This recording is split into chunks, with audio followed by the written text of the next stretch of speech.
Welcome to Ceretivity with Shandel, a podcast for the marketing community to connect and learn from each other. Hello and welcome to Ceretivity with Shandel. I'm excited today to be talking to Julia Thorpe, Manager for Marketing, Communications, Digital and Distribution at Kaizen Recruitment. Welcome, Julia. Thanks, Shandel. Lovely to be here. We've got a lot to cover today. Let's start with a bit of an introduction. If you can maybe just talk through a little bit about yourself, why you love working in marketing and recruitment for financial services, and how you've sort of come to be where you are today. Sure. So I think like most agency recruiters, I fell into recruitment. I studied a Bachelor of Marketing and Management and really didn't know what I wanted to do with my career. And I applied to a graduate role at Michael Page almost a decade ago now. And I thought, look, it's all the things that I love. I love marketing. So what better way to learn about marketing than go into recruiting for marketing? And in all honesty, I've built my career that way and have been very fortunate to build teams for sort of leading CMOs across superannuation and funds management. So yeah, that's me, my story. I love that. I love the way you've been able to combine what you studied with what you're doing now professionally with a little bit of a different lens to what people might expect coming out of your degree. Definitely. I mean, I'll be honest, I didn't know a single thing about recruitment until I started in the industry. And I think something that it gives you is the access to sort of very senior leaders that I just don't think that you get when you're like a marketing grad, for example. And we'll get into it when we sort of talk this through further, but I think it's really good for people who are in marketing at the moment to hear about different career paths as well, because perhaps they might have been going up a very traditional ladder in terms of their marketing career and maybe haven't thought about recruitment. But I would imagine that having worked kind of in-house and then coming to work in an agency might be a real benefit. Oh, yeah, definitely. I look at a lot of the exec search agencies, a lot of their leaders worked in industry for 15, 20 years before starting their careers in recruitment. And they've probably done recruitment for their own teams. And so, obviously well placed to then be on the other side of things, so to speak. Agency recruitment in particular, it's all takes all backgrounds as well. So there's no sort of one best way. It's all about attitude, to be honest. I think that's really interesting. And it leads me to sort of the first big question I want to cover today, which is you've obviously been working in this industry for a little while. And I think we've seen a lot of change over the last couple of years. If you had to sort of highlight three things that you think have changed, I guess maybe from both the client's perspective and the candidate's perspective, what's different, in terms of marketing, recruitment and marketing in general? Yeah, loaded question there. That's how long's a piece of string. But okay, I think from a candidate perspective, I think in terms of what's changed, I would say, I mean, it's interesting, right? If I think about the last 5 years, since 2020, there's been a lot of online interviewing, and that was a huge change that sort of happened back then, because prior to that was all in person and we were all in the office 5 days a week, right? But then what is interesting is over the last year or so, there's been a real return to in-person, interviewing, which I think has been quite a change and can be quite confronting for people that haven't necessarily had to look for a role, over the last couple of years, is returning, back into the office to actually interview and meet people in person.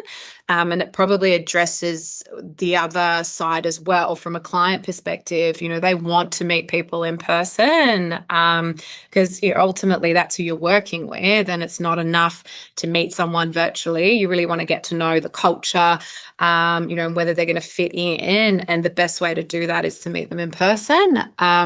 In terms of skill sets, I would say the biggest change, at least in my experience and my area of expertise in financial services has been a real focus on digital skill sets. And I include AI as part of that kind of digital skill set, digital toolkit, so to speak. The expectation, I suppose, from clients is that you can build, your customer journey in Salesforce Marketing Cloud or Marketo or similar platforms, and help with some of the content. It's kind of that real mix of skill set, but certainly a very strong preference for candidates with digital, and almost an expectation, to be fair. Like most marketing roles nowadays will have some form of digital, so it's almost an expectation. Whereas when I started in recruitment, it was very much there was a marketing team, a digital team, a comms team, but now I find that it's sort of all in the one, so to speak, which is quite interesting. So I suppose that's from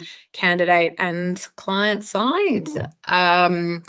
And then, so that's sort of two. And if I think about the third thing that's changed, what else would I say? I mean, it probably speaks to that. It's the roles themselves, and the preference is certainly for candidates that have generalist skill sets, different skill sets. So, for example, I know I placed someone that had a really strong marketing comms skill set, then moved into risk and compliance, and then has now gone on to combine all of those skills in a regulatory comms role, and a phenomenal candidate. So from a candidate perspective, I think that's quite different. There's a very strong appetite for candidates with that kind of unique background. And I'd certainly encourage candidates, if we're talking about looking for a role, to think a little differently, think creatively. Can you move laterally? Are there other opportunities to learn other areas of the business? Because from a client perspective, that's so valuable for them.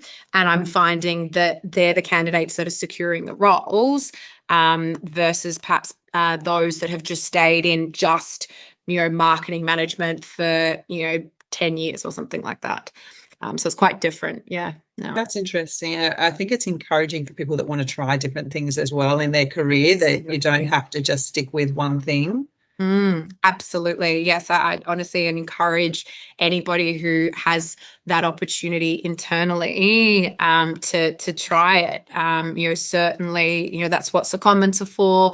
Big businesses, they're more than happy to support that, and I'd encourage anyone who perhaps is thinking about that to diversify their skill set in that way. Because it also protects you as well from when there are a lot of changes. You've now got a really versatile skill set versus just being purely specialized in one area. And I think that leads really nicely into the next question that we were going to cover, which is sort of the roles that you're seeing most in demand, I guess marketing and comms, content, all of that sort of area. Are there particular roles that are coming up more than others, and maybe some that you think, oh, I haven't seen that one for a year, like some that are, don't want to use the word dying off, but dying off? What's sort of happening around that?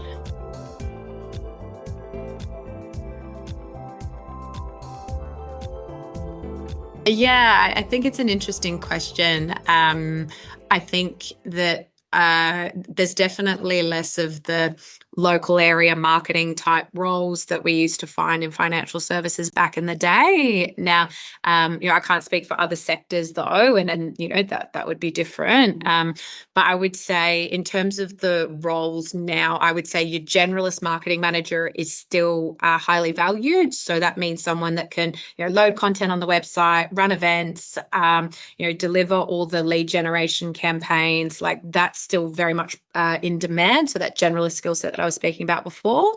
I would also say that content, but from a media and PR perspective, so not just written content, but how can you design and deliver investor content or member content that people actually understand? Because we've got a big problem with financial literacy, and content is a vehicle to be able to change that.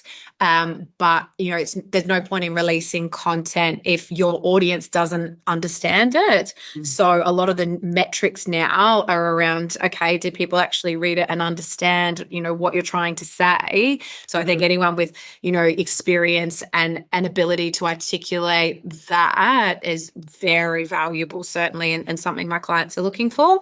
And then if I think about digital, digital I think is, the skill set. But, anyone with a skill set in being able to leverage existing platforms. So Marketing Cloud, HubSpot, Dynamics 365, whichever platforms, it's, they call it digital platform manager or perhaps digital platform specialist. And it's essentially another word for, digital marketing, but it's about how can you get the most out of all of this MarTech infrastructure, again, including AI in there, to achieve whether it's efficiency or improved outcomes. Anyone with that experience, again, very valued in the market for sure. I think that covers some of the next question, which was around skills. And something I just want to pull out there is it's interesting what you're talking about with plain English in the financial services area, because I know working in content myself in that area, it's a balance, right? Because you still need to win trust with your audience. So you need to be able to speak the language, but in a way that's also accessible to a wide audience. Is that what you're saying as well?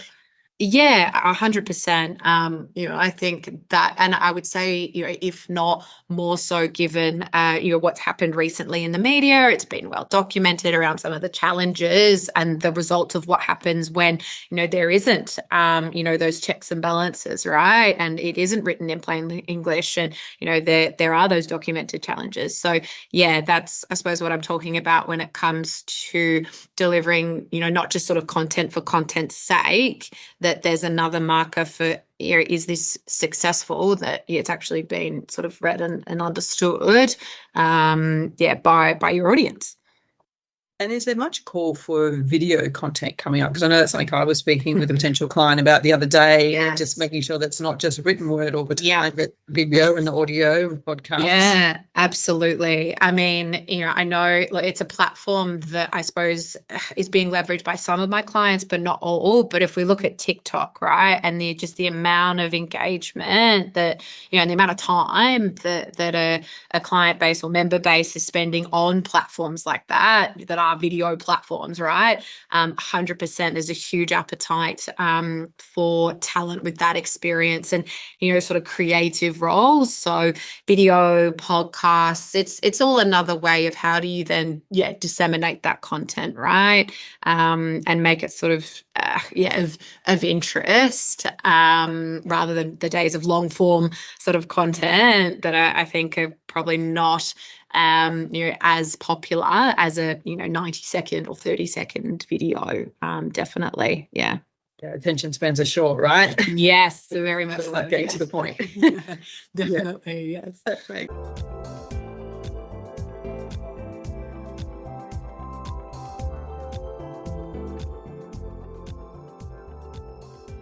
So shifting the conversation sideways a little bit, it's about, I guess, some career sort of help for people that, the job market has really changed. I know a lot of marketers, some people are finding it tough. And, we're seeing terms, I talked about this on my podcast last week, like AI apocalypse being thrown around, which can feel scary. So one of the things I want to do with this podcast is give people, a little bit of hope of, different ways of pivoting and thinking about job moves. What would you say to people looking at that changing job market at the moment?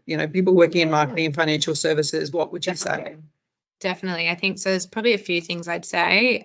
Number one, I would say don't go too much off job title when you're searching, because there's so many unique, shall we say, job titles in the market at the moment. But when you actually read into, okay, what's the end goal here and what are they actually looking for? And a lot of the time it's either marketing, comms or digital related. It just may not be called digital marketing manager or marketing manager. So my advice would be, if you're filtering for opportunities, filter by salary, filter by industry, but don't necessarily filter by job title, because you could be missing out on some great roles that just don't fit neatly into categories on Seek or LinkedIn. Because I can tell you, as someone, that uses those platforms, sometimes I have roles and they don't fit in any of those categories, which is quite frustrating. So, I'd say my talent acquisition clients clients would find the same. So, I definitely, that's sort of number one. Number two, I would say probably a dose of realism that your next move may not look like everything that you want it to, but that your career is a long-term game. And if it's a matter of just getting into the right, financial services business, I can give an example. So we'll say, okay, you're looking for a digital marketing manager role, and there is a digital marketing specialist role that pops up in an organization that you've always wanted to work for. Like, as long as, the salary isn't sort of too far, like, of a difference, I would say apply and go in that way. And sure, then once you're there, it's much easier to then move internally. Or let's say you're someone that wants to maybe make a change into comms and you've come from digital, still apply for that digital role, get in again in that way, and then move sideways because the market is, very busy and, it's very competitive. Sometimes it's about sort of following those kinds of pathways and then using that, so, just having a bit more of a long-term mindset, rather than just looking for that, comms role and you're in digital and you're getting frustrated that it's not happening. Like, that might be, another way. And then I think the other point is what we spoke about before. There's all these new and exciting roles that are a combination of marketing, digital, product, like strategy. There's, some amazing opportunities or technology. And, if that's something that's offered to you internally, either on a 6 months secondment or 12 months, I'd really encourage people to take advantage of that. So if you're thinking, okay, well, I want to change, like, looking internally perhaps first, and looking at, okay, well, what are the options there, and backing yourself to take advantage of that, time and time again. Again, they're sort of the candidates that end up securing these great, awesome roles externally because they've got that additional expertise that other people don't. So I think that's probably the other thing, is maybe it's not that linear pathway of a marketing coordinator, a marketing specialist, a marketing manager.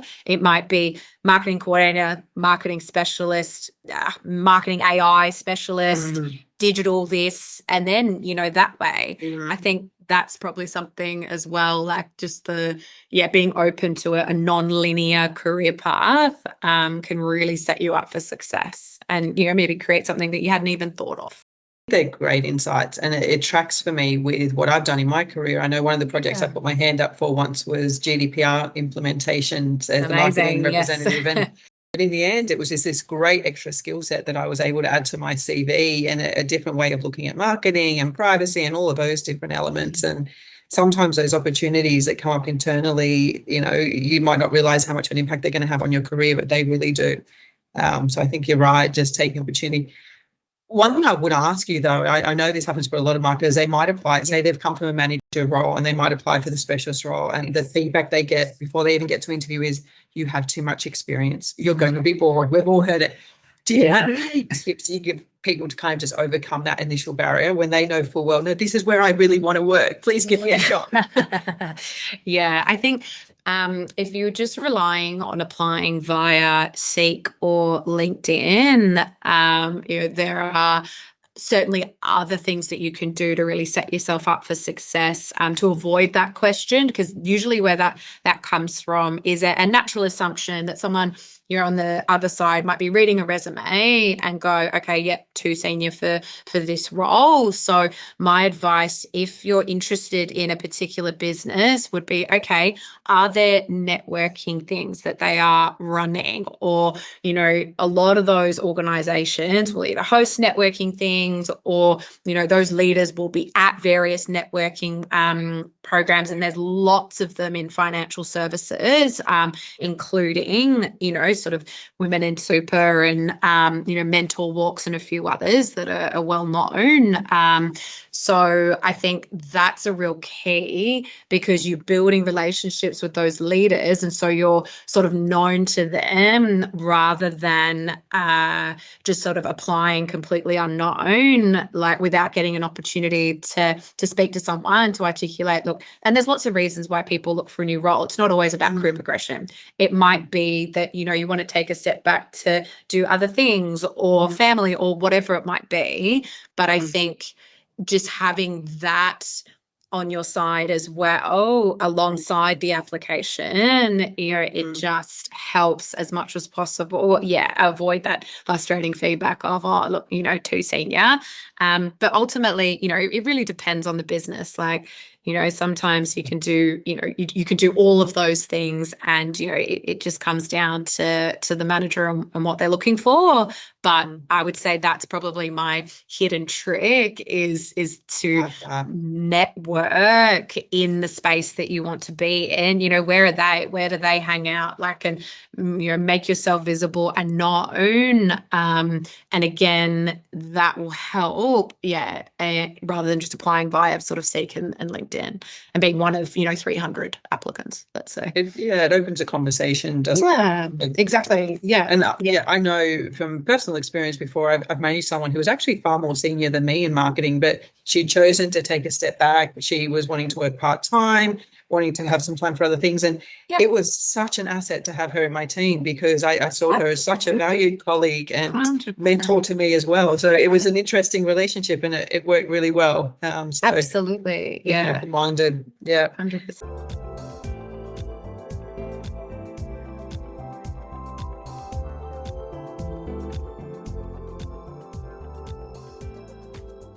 Leads us nicely into the next question, which was around networking. I know that we're both big supporters of networking, and we are, that, it does really make a big difference to your career overall. But I'd love to hear from you how you think it's helped you, and a little bit more about how you think it could help clients and candidates just in the current market at the moment as well. Yeah, definitely. Well, I mean, I have to say I am exceptionally grateful to the team at Kaizen for encouraging me to get out amongst my network. It's really, again, a credit to Matt and Amanda, who are my leaders at Kaizen, for, encouraging me to be active in those communities. It wasn't necessarily something that I did sort of prior to joining Kaizen, which is why I'm so passionate about, sharing that with other people. And it's absolutely helped me. I mean, I went to a Mentor Walks program a couple of months ago, and I got an idea to run a coffee, networking session from that. And, I can't tell you the amount of value that's given me. So, I've got sort of tangible results from networking. And I've placed candidates that I've met at networking events. Naturally, I've met clients, same thing. But, I'm also just a lifelong learner, and I always want to know, I'm always out at marketing events because I want to know, okay, well, what are the latest and greatest skill sets? And the only way that you're going to know that is by hearing from, other leaders in the space and putting yourself out there.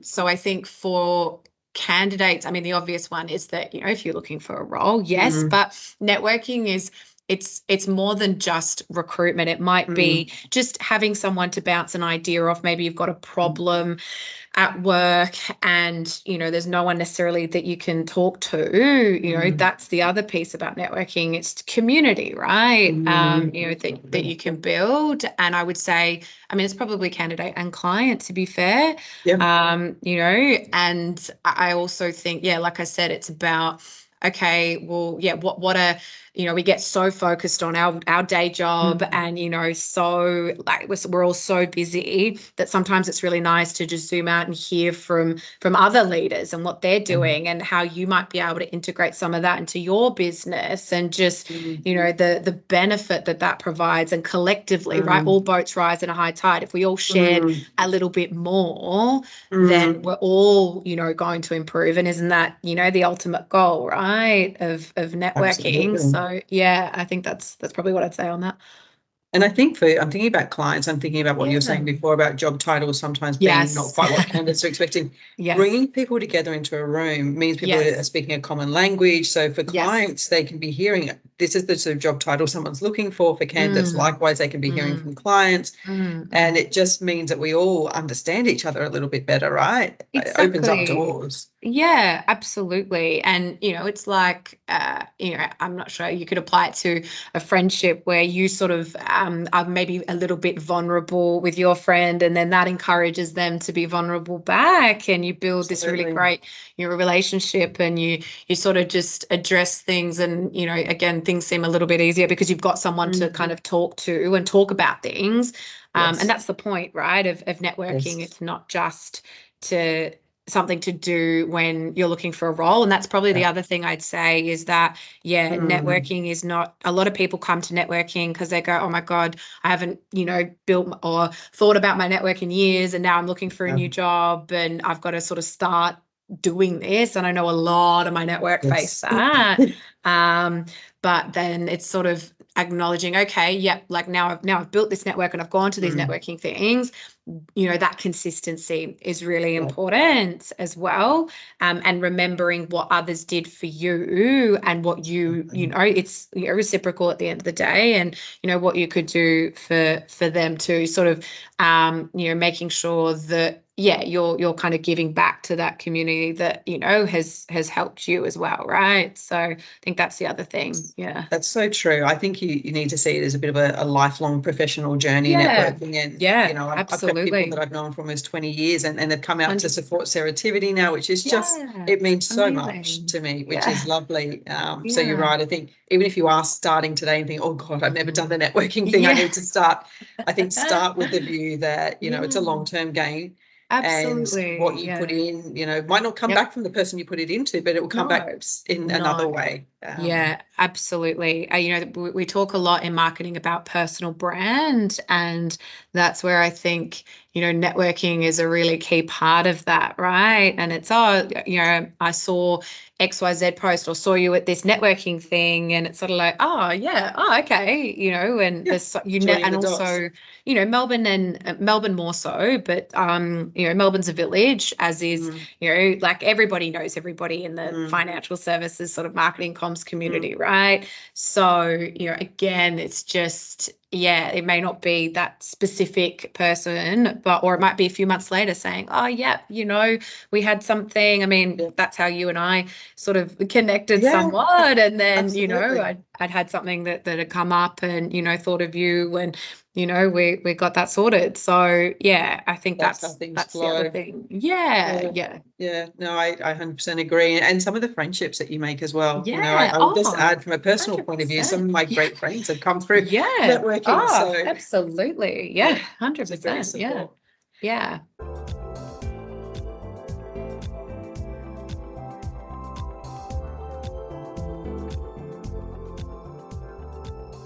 Just to cap off our conversation today, a couple of quick tips for people. If you had to say one thing for resumes in 2026 and one thing for interview skills in 2026, what would you say to candidates thinking, how do I just take it to the next level?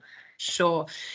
So resume tips, I would say facts, figures, and data is the number one thing I'm looking for.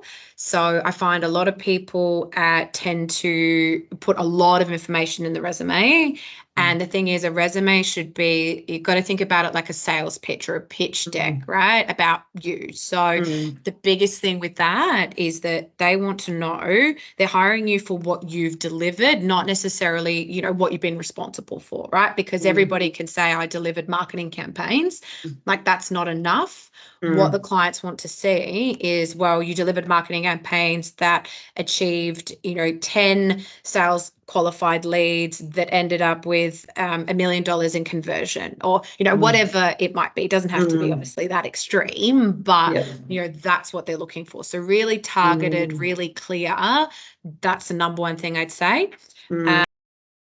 Practice your USP. So most common interview question is, okay, Shandel, tell me about yourself. Now, what they're not looking for is a 15-minute, long answer with your, absolutely everything that you've been responsible for in your career. And I think that's a common mistake. And I get it, right, that people make. What they're looking for is a really punchy sort of 60-second quick overview. This is me. This is what makes me different. And this is why I'm interested in this particular opportunity, because they will then ask questions based on what you say. But that's a really, and I get it. Sometimes it's hard to think about, well, how do I answer that question, or what are they looking for? That's what they're looking for. Love that. And I'd add 2 points to both of what you said there, because I agree 100% with both of them. And on the resume tip, something I've said, especially to juniors who I've been taught in the past, is as you're working and as you're doing things, write it down, because it is so hard after you finish a role to then go back and think, oh, what were the figures and what were my results? Keep a record of these things as you go, celebrate your achievement. So I'd add that. Definitely. And on the interview, we're marketers, we should know to be doing this, but let's be savvy about what we put forward as well. So research the person you're going to interview with beforehand, find out what they're passionate about, and be genuine, right? Like don't make stuff up. But if you're also passionate, why not mention that? Like, I am so-and-so and I'm really passionate about X, because that will resonate with that person, right? So absolutely. As you said, it's a sales pitch. It is absolutely. And I mean, the obvious, well, perhaps not obvious, but, practice makes perfect, right? So, if you're not able to practice with a housemate, a partner, whoever, in front of the mirror and just practice, like, it's so basic, but particularly if you've not maybe interviewed in a while, that's a really key kind of factor of success. And naturally, that's where the benefit of a great agency recruiter like Kaizen comes in, sales pitch. But, where we can sort of support, candidates with that as well. That's part of our role is to help sort of provide coaching and feedback. Consultant is in our title for a reason. And, again, that's a big part of our role as well, is to support with that for sure.